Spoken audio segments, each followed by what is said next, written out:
Well, good afternoon, everybody, and welcome to Grace Talk.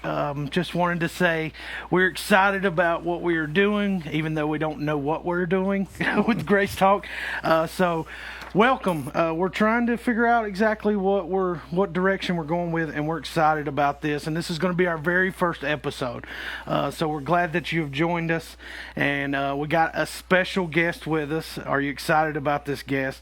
Our special guest is Pastor Ricky. So, Pastor Ricky, welcome to Grace Talk. I'm the pigeon to get it all started, right? That's exactly right. Yeah. So, Pastor Ricky is our first guest, but here's what's going to happen after these next few shows that we're going to do. He's going to be our host. So we're excited about what's going to happen with that. And we've already done some interviews at the beginning. Sure. And we're working on editing those. And we're going to try to air them on Mondays, Wednesdays, and Friday. We're hoping to keep it around 30 minutes to 40 minutes per show. On Wednesdays, our goal is to stay live with our talk show. So we're excited about what this is going to become. And so welcome. And it's exciting to be the host tonight. And what we're going to do is we're going to talk to Pastor Ricky just about some things. We got some questions we want to ask him. He's probably going to be on the first and second episode, maybe third episode. But what we wanted to ask you tonight is just about you. Okay. We know the man in the pulpit. We know your heart. We know the church. We know everything as far as members. But we want to know a little bit about you and how you started. So tell us a little bit about your testimony and when you were called to ministry, how that come about, and things of that nature. All right. Well, it's a fairly long journey. You know, I've told the story before that my grandfather was an alcoholic. And, of course, we'd grown up I say grow up when I was probably 5, 6 years old, local Baptist church. And then my grandfather started going to an alcoholic mission here in Forest City. It's what is the Village Chapel church now. And eventually they turned that into a church. And when I was 12 years old, I still remember the day, it was a life change for as much as it could be with a 12-year-old boy. But I remember specifically Uncle Bud Becknell had spoke on the Beatitudes the very morning that the Village Chapel became a church, and it was that morning that I asked Jesus into my heart and started my walk with God. Of course, then when I get into the teenage years, I get a little, I never get out of church, but I get out of a relationship with the Lord. The relationship with God is kind of rocky. My heart's always tender toward the Lord, but I have some things I want to try the world and kind of venture out a little bit. Didn't get too far out, but far enough to... I know you had some nice cars. Yeah, I had some nice cars, yeah. And so that was a lot of fun. So, had my first ticket was in a 65 Mustang 289, so...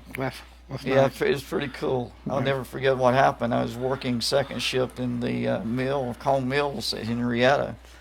And at midnight, there was a stop sign at the end of the parking lot. Well, everybody runs the stop sign at midnight. Nobody stops at it. So here it is. It's raining this night. So the guy in front of me runs the stop sign. So I run the stop sign, and I kick it when I pull out around it. I'm fishtailing. They call it fishtailing anymore. It's what we used to call it. And I had pulled right out in front of a state patrolman. So so you're lucky when you get the ticket. I was, it was me. But anyway, that's not what you asked about. But you just want to mention cars. I sure thought I ran a rabbit trail. But yeah, it's our talk show, right? Yeah. But anyway, getting back to my walk with the Lord, I had again still been in church, but my dad played some music, and he had a friend that they were going to start a Christian, a gospel group that was also going to play country music at the same time. They were going to do both. So I can't sing. Everyone knows me, knows that. But that was all I could do. I can't play an instrument. So my dad and his friend and Tim Watts, and who Tim and I was friends, have been friends all our life. And so we started this group, and eventually it kind of came around to what was called the Gospelite Singers. And that was myself and Tim and my wife Cheryl and Tim's wife Crystal. Mm-hmm. And so through that we were going around singing, and still I wasn't walking with God the way I needed to walk with God. But God began to do a work in my life, and to tell you the very moment that I reestablished my connection with God, I can't tell you. It was like a process. God brought me back around, and just my heart became more and more tender toward the Lord. And so after I committed, I just felt a call. I remember specifically working in the cotton mill at Caroline, mm-hmm. and was walking down what they call a warp alley. Anyone who's worked in a cotton mill knows what a warp alley is. But walking down through there, I would see myself preaching. And so now looking back, I know that call had been all my life, but I'd never really been aware of it until that moment. So. And you were how old? I was 17 years old. 17. Wow. Uh-huh. So I tried to go. I was going to Cheryl's church, the Missionary Methodist at Caroline's son. I'm still going to the village chapel. And I went to the altar that Sunday morning at the Missionary Methodist Church saying, Lord, I'll surrender to you, but the Lord wouldn't take it. He wouldn't accept my surrender. I had to go to my home church that Sunday night, and I surrendered there. The Lord accepted it. Now, why it happened that way, I don't know. Wow. But then less than a month later, I preached for the first time. And so your first message, do you remember what you preached? Absolutely. Galatians 2:20. I'm crucified with Christ, nevertheless I live, yet not I, but Christ lives in me. And so I didn't have any idea what I was preaching at the time.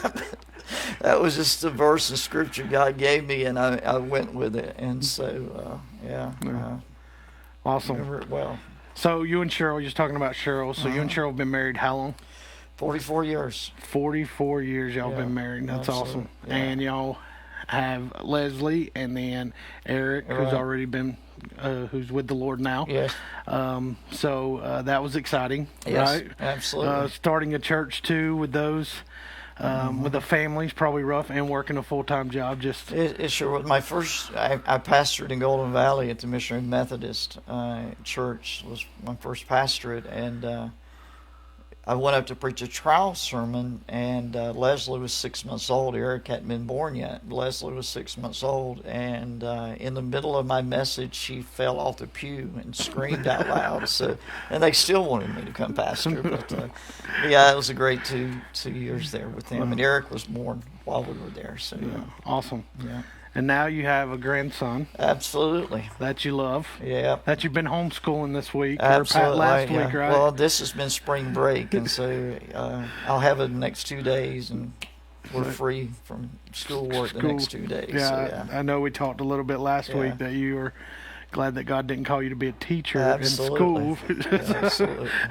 So talking about preaching, one of the questions that we've been asking is, what was and you can't use the other day, okay, what was the most embarrassing thing that's ever happened to you while preaching?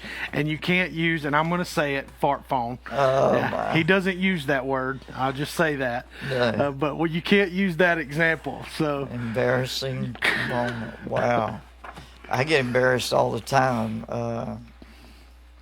Wow. Yeah, I guess for me, it was at Golden Valley.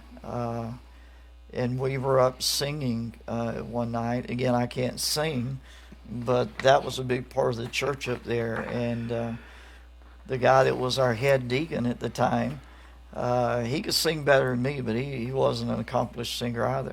So we were singing, he went way high or way low, and I went the opposite direction. And we started, and the whole church rolled and laughed. I mean, we couldn't even have service because of that. I remember that.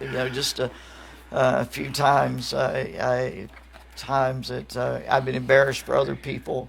I remember one gentleman, actually my father-in-law, was at the altar, and we were praying for him, and he started to fall in the spirit, and as he did, he went down, and his pants went down before him, and so there. I mean, there's a that's why it's good to have some of them blankets at the altar, right? good cover cloths, but I. Like I said, for me, I live with a lot of insecurities, always have, and so I embarrass myself all the time, and. I can remember a few times where when we built the new sanctuary, those TVs. Oh yeah. How many times have we smacked our head on those TVs? Oh, absolutely. Or the time where you were worshiping and fell right there. Yeah. I have. And right, where we're sitting now was the original sanctuary of the church way back when, and right past this wall here was where the pulpit was. And there was 2 spots on the ceiling, one on either side of a beam. And I was up there working, and one time I stepped right through on one side of the beam, run the whole ceiling. They'd have it fixed. It wasn't a few months later, I was back up there, and it was perfect harmony. I went off the other side of the beam, right in the same place. They had to fix the ceiling. So yeah. Well, you have to be a carpenter in order to be a pastor as well. A friend of mine says if you ever go to Bible college, which I didn't go to Bible college, but he said if you went to Bible college, the first thing you needed to do was take a carpenter class. Mm-hmm. So, yeah. I've been here since, I'll be 34 next Wednesday. Mm-hmm. I've been here since I was 15 years old. Yeah. Walked in the side doors down here in our old sanctuary, and you started calling me Paulie. Yeah. Still this day, you call me Paulie. Now I've worked with you in ministry for the past 8 years. I've been the youth pastor. I think it's 8 years. It's crazy how time flies. Can I just pause you for a moment? Yeah. I just saw a comment my wife put on here. Uh-huh. And so you guys got to pray. We may not make it to 45. She was talking about this time.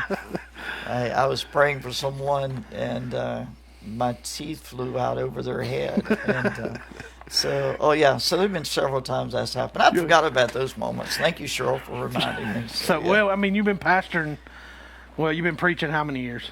40? 40, wow. I was 17, I'll be 63, so 40, this is working on year 46. So there's probably been 46 embarrassing moments. Oh, there's been more than 46, yeah. If we sit here, we would run out the time. We wouldn't have enough time. So just moving on to another question.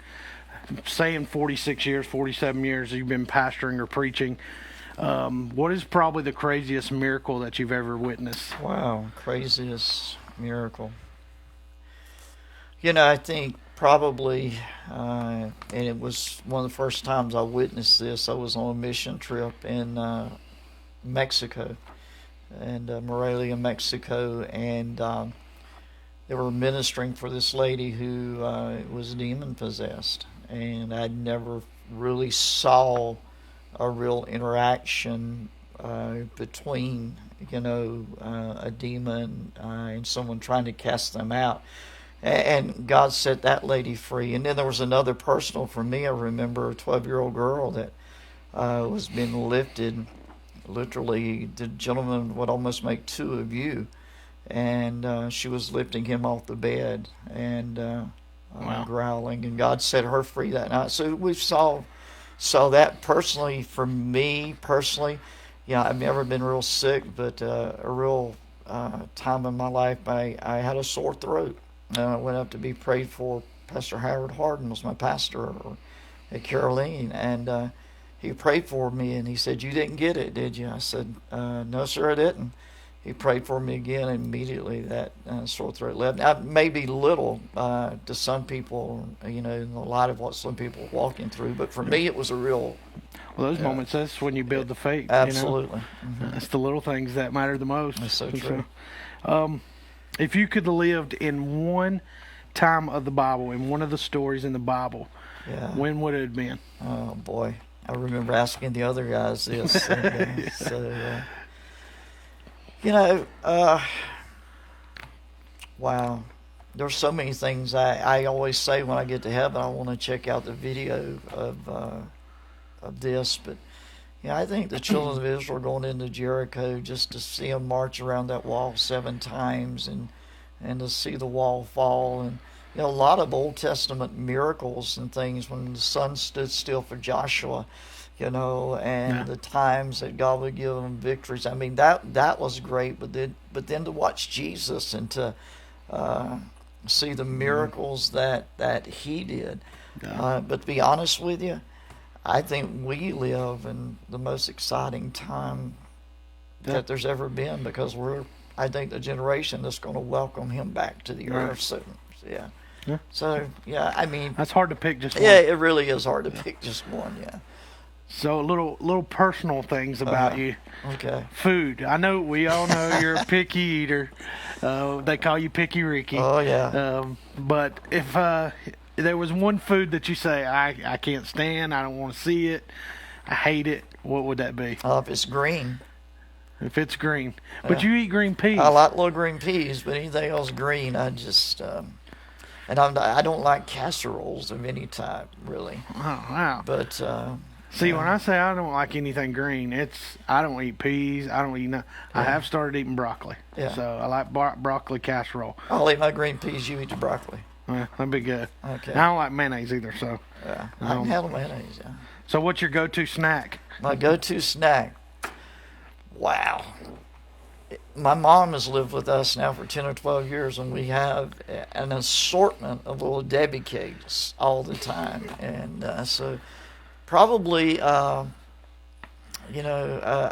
cakes. I like those, but, I like candy. I don't eat as much chocolate as I used to, but I love just to munch on little fruity candies like little Nerds and jelly beans and jelly bellies. Yeah.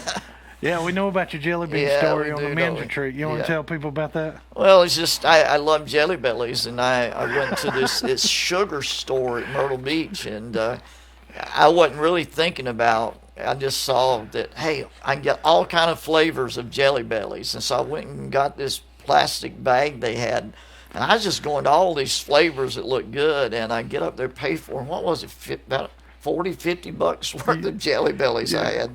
I think you thought it was $1. It was like $5 a bag, but it was like $5 a pound. Yeah. And he filled the bag up. I did. It was like $50-$60 worth of jelly. I had enough Jelly Bellies to last for a while. Yeah. And you couldn't separate them back out. No, so there was no way you had to buy it. Put them back. So, what's your favorite book of the Bible? My favorite book of the Bible. Wow. I love Paul's epistles. Probably Colossians. I love some of the writings in Colossians. Most of Paul's epistles, though, are just talking about God, learning about God, and the fact the way he wrote his epistles as letters, and you can almost put yourself in that letter that he's writing it to you. So. I love those. Which book would you say you've studied the most? Wow.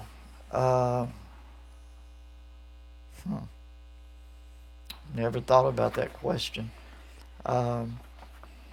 Romans is a deep book. A lot of nuggets. Hebrews, for a long time, there's a lot of things in Hebrews that took me several years in ministry to wrap myself around. So I think probably in those two would be probably more than any other. Okay. Yeah. Again, that's almost a guesstimate. Yeah. Okay. So, talking about mistakes, I know in the short time I've been in ministry, I've made mistakes. Mm-hmm. If there was one mistake that you could just take back and say, "Hey, this is." Wow. We don't have enough time, but if there's just one, and I've just related this recently to someone. People used to tell me that I needed to learn how to delegate in ministry, and I didn't know how. I felt like I had to have my hand in everything that was done. And someone pressed me pretty hard on it one time, and I told him, I said, look, I don't have people I can trust to delegate ministry to. And probably one of the worst statements I've ever made in my life, because immediately the Holy Spirit kind of, how he does, that check. And so, yeah, I say it's a mistake. It was a mistake for me to feel that way, but it was a victory to admit it, because then I began, after he dealt with me, I began then to try to release people into ministry and to see people ministry blossom. You know my leadership style now. I don't micromanage. I love letting people just, as long as it's biblical, moral, and absolutely, you're good to go. I don't micromanage ministry. So yeah. What's been your biggest joy of ministry? My biggest joy of ministry, I love to see people smile. Whether it's people without a doubt coming to know Jesus. I love to see when there's reconciliation between people. I love to see, if I counseled with a husband and wife, and to see that marriage restored, that marriage saved. Yeah, to me it's a joy. Yeah, I love to preach. I feel very fulfilled preaching, but my greatest joy, I believe, would be to see people smile. Yeah, and to see people enjoy their walk with God and receive from God. So that's good, Pastor. Yeah, I like that. Knowing what you know now, this many years later, and you could go back to your 17-year-old self, what would you tell yourself? Well, I tell people the only training I ever got to be a pastor was my pastor at the time told me to keep my gun cocked. That was it. I mean, when I left the pastor, that was all the training I got. I think now I've learned the value of study. I've learned the value of education. Not that, the calling, the anointing of God is what makes the difference. But I believe if I could have went back, I would have tried to. What I know now, I just didn't know then. I didn't have the opportunity.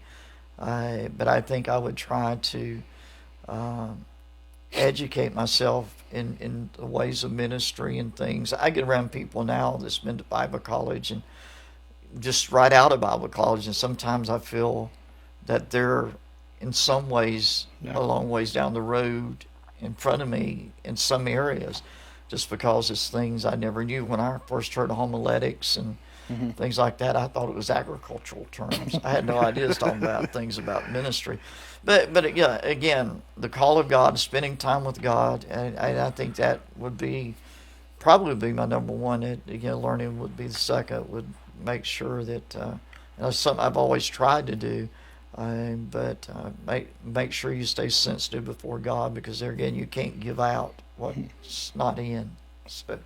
No, that's good. Well, me being the youth pastor here, eventually I know the Lord's calling on my life, and I know eventually that I would like to pastor, or I want to stay in ministry, whatever that looks like. And having a son who is 6 months old, fixing to be 7 months, which is a lot to balance now. Over the years, how have you balanced your family and ministry? I made a mess of it. In the early years, in particular, I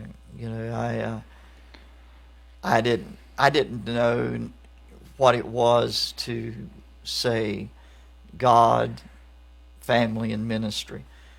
I couldn't separate in those years God and ministry. And really, I did damage to my family. I did damage to Cheryl, and in our marriage. It's amazing that she stayed with me. We can say 44 years because I didn't understand that. I thought I had to stay continually doing something involving church or involving ministry, and it took me a lot of years to understand that. my first ministry was my family. Mm-hmm. And I came to the point, and this is the driving point of my life for that. What I try to think of every time is that if I go to heaven, and if I have 1,000 people there, which praise God for that, but if my family isn't there, I've failed.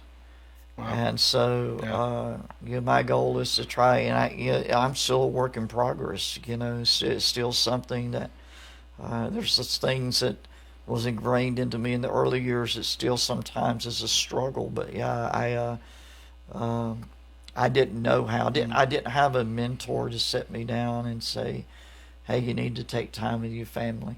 I didn't have that, and I don't say that as a woe is me. It's just the fact I didn't have, and so some things I've had to learn the hard way. But I do try to be there. My wife has, Shirley has worked every day, just about of our marriage, and part of the reason I've been able to stay in full-time ministry is because she was willing to work. I mean, a lot of things, insurance, all things like that, is a burden she's carried over the years. So I felt like if she carries that burden, there's things I need to do for her to help balance that out. Yeah. If that makes sense, So I just try to do that. Like I said, but I think the value is that I came to a point to understand that, if everybody made it, and again, I'm not saying I don't want everybody not to make it,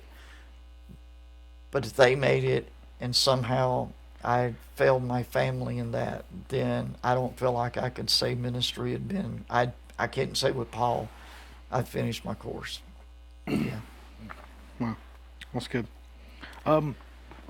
So what do you like to do to relax in your downtime? You're not pastoring at that moment. You're not doing ministry. What does Ricky do? He loves. He loves to play golf when he gets the time. He's not even good at it, but I love that. I love to get out, and really, it's the time of fellowship, and a lot of times the time of ministry. With some of the guys, but I enjoy that. I don't enjoy it as much as I used to. I've always enjoyed a lot of sports, but I had to ask God to kind of take some of the love of it away. But I've always been a NASCAR fan, and I could go to a NASCAR race all by myself and put my headphones on and watch a race and enjoy it. But it's not like it used to be. NASCAR, no, it's not at all. But I can be a loner. Most people, when they see me in the pulpit, don't know that about me. They don't know that really I'm a big introvert in a lot of ways. My grandpa was that way, and I used to tell Cheryl, I don't want to grow up and be like my grandpa. But we've talked about it. The longer I live, I think I become more like him. So, yeah. Yeah, you change as you get older. Yeah. I realized that too. With my dad. You got a few years to go. Yeah, a few years. So what strategy for you do you use to consistency of Bible reading, studying, prepare for your message and all of those things? Well, for me, I'm not an organized person, and to have a pattern is sometimes a struggle because I can say I'm going to do it this time of the day, and being a pastor, you never know if you're going to have that hour, this hour, so it's really trying to find the time just to make sure that you value that time with God. And again, after preaching 46 years, I sat down this morning and opened the book of 2 Corinthians and learned things I'd never known before, saw things I'd never saw before. So it's to make sure that you keep it new.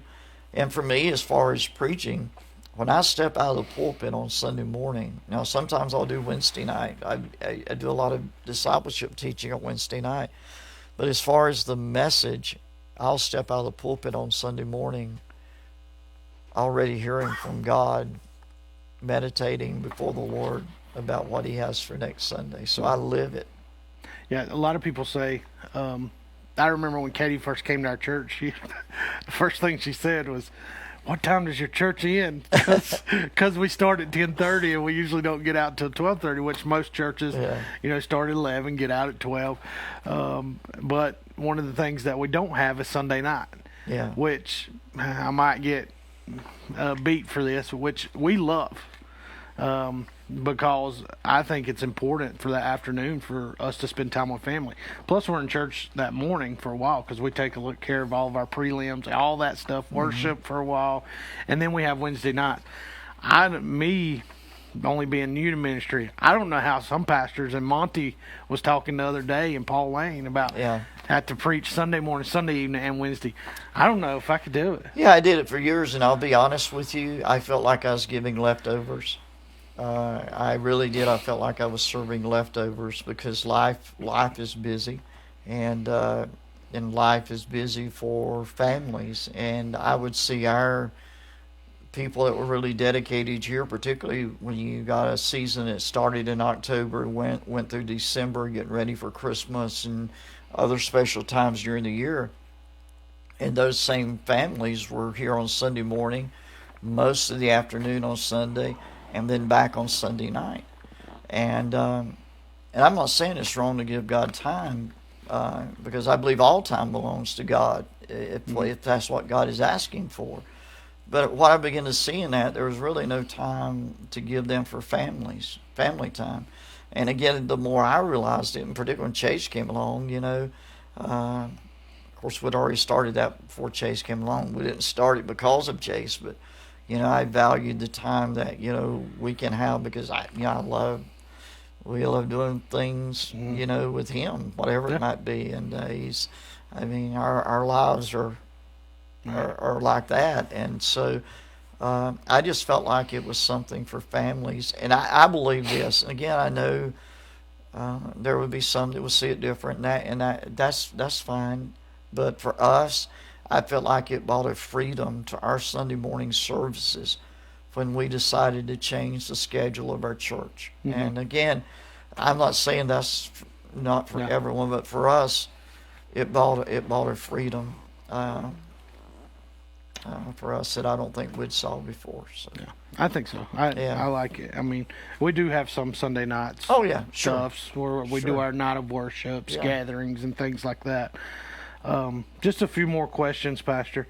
Do you rather do weddings or funerals? I enjoy weddings because I love the joy of them. I love funerals if I feel like I can minister to the family. I'd say between the two, it'd be a wedding more so than a funeral, because most times the people you're doing weddings for, and you have time to sit down with them. I did a lot of funerals over the years.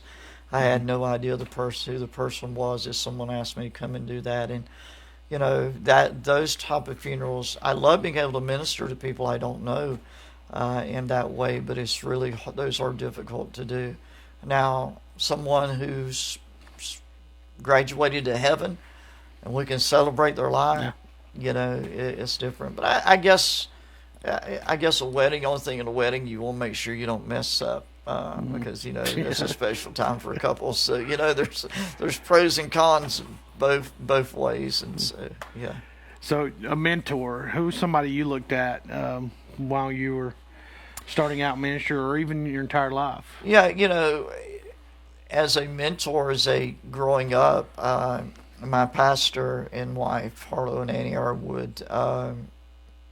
I didn't see them as mentors. I didn't know what a mentor was at the time, but I used to dream as a boy. I would see myself wearing the same kind of suits my pastor wore and walking, carrying the Bible under my arm the way he did. And I still remember that. And Annie, bless her heart, she would teach us teenagers Sunday school class. Most of us wasn't even paying attention to her, but she was. I don't know if you know what a flannel graph is. No, I didn't think you would. But she would use a lot of flannel graphs and things, and she just instilled a lot of the word of the Lord into me. But I really never had in the early years of ministry someone to really guide me. but when we became a part of the Foursquare Church, I began to see the value then of people in your life. I then began to have people over me in the Lord and people speaking into my life. So, Dr. Glenn Burris, who is our president of Foursquare now, Dr. Charlie Aldridge, who is with the Lord, Pastor Oscar Stalkup. From afar, Pastor Jack Hayford. I've loved the time I got to sit under Pastor Jack with him when I served on the board, and I just love his teachings. I love his style. I love the way he does ministry. Love Jensen Franklin. Early years, Jimmy Swaggart was I got the Evangel magazine, and I was I listened a lot to Jimmy in the early days. So I don't know if that's, but to have a direct mentor, I never fully, particularly early years, had somebody that I could actually go to and open your life up to and let them speak into you. So I'm grateful to have had that in the later years. So, would you hire all of your current staff? Absolutely. Trick question. Even Rhonda? Even Rhonda. Yeah. Okay. Rhonda, he loves you too. Yeah. So. I am blessed. I'm serious. I am blessed, and I've said that when I wasn't around any of you guys. I am very blessed to have the staff that I have right now to serve, and man, there's just so many things I don't have to be concerned about unless you need the pastor to step in. I mean, you guys do a fantastic job, and I'm grateful. So yeah, I count myself blessed there.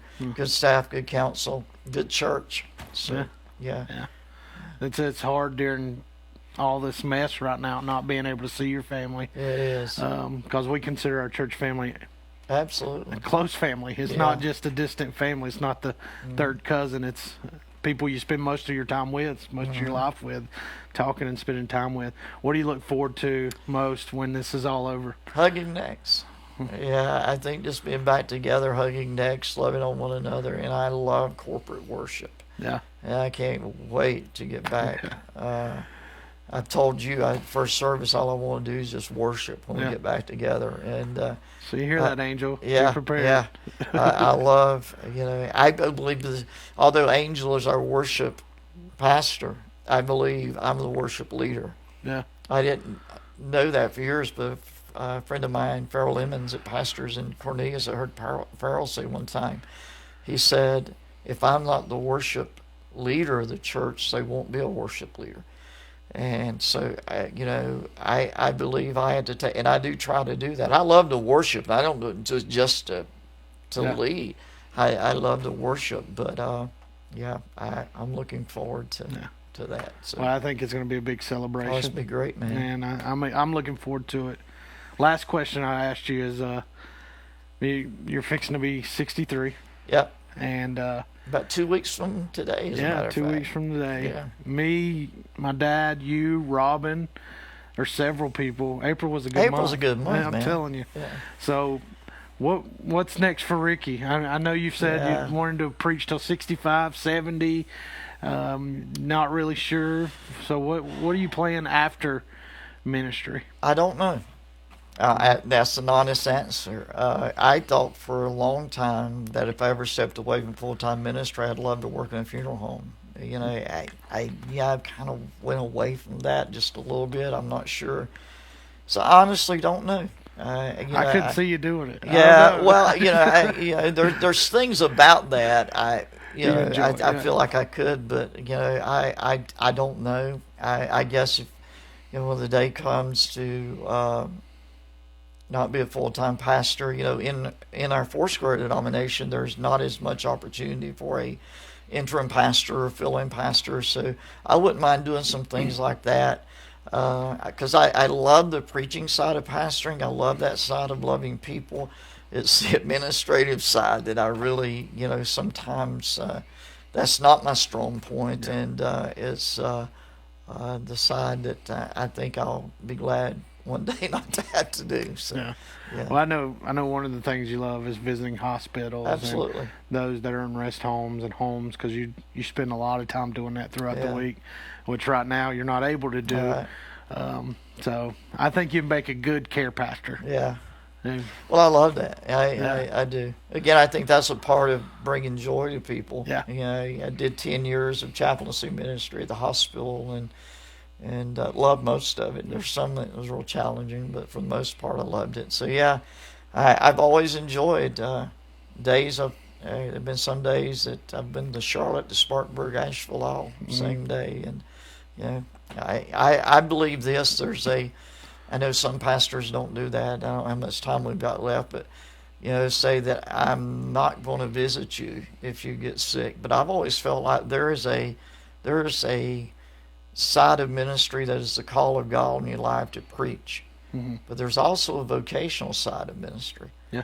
That if a church is willing to pay me, you know, to serve them, to serve as their pastor, I don't do it just to get paid, but I think from the vocational standpoint, you owe them to be their shepherd. You owe them to care for them. Again, I don't do it from the standpoint that it's a have to. I'd love to do it.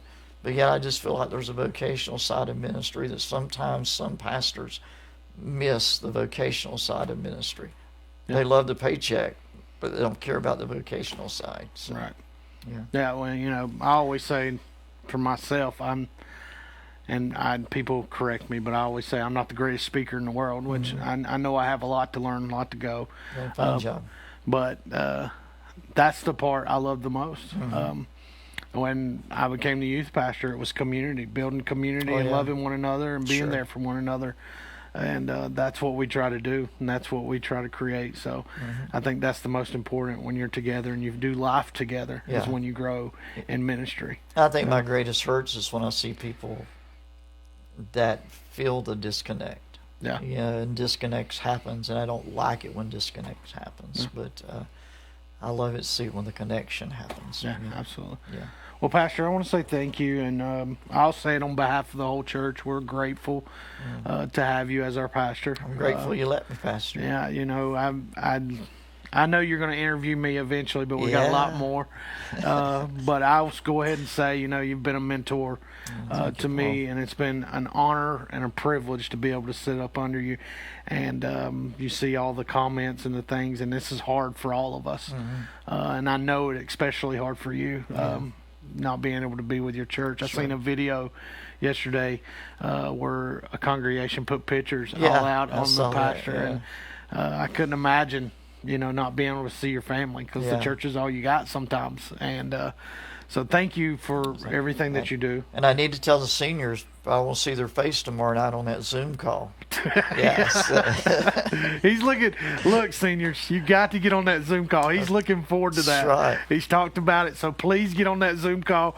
Even if you don't know how to work it, it's going to be fun because I've told him to record it. So, but thank you for being the first guest, and I know this is something different. You know, Wednesdays we usually have services, but I think it's time to do something different. Absolutely. And I'm excited for where this is heading, and hopefully after all this is over, we continue our Wednesday night normal services, but it doesn't mean we have to stop this. So we're going to see where this goes, and we want to say thank you to you guys for joining in. We're going to try and be back Friday with another episode, and then we'll be back here Sunday for our Sunday morning service, so don't miss that. And then also back again Monday for another episode of Grace Talk. So thanks for joining. Come back and see us. And it's not going to be all about me. And it won't all be about Pastor Ricky. So, but thanks for joining us. Send those likes, share, comment. We love you, church, and we'll see you soon. Amen.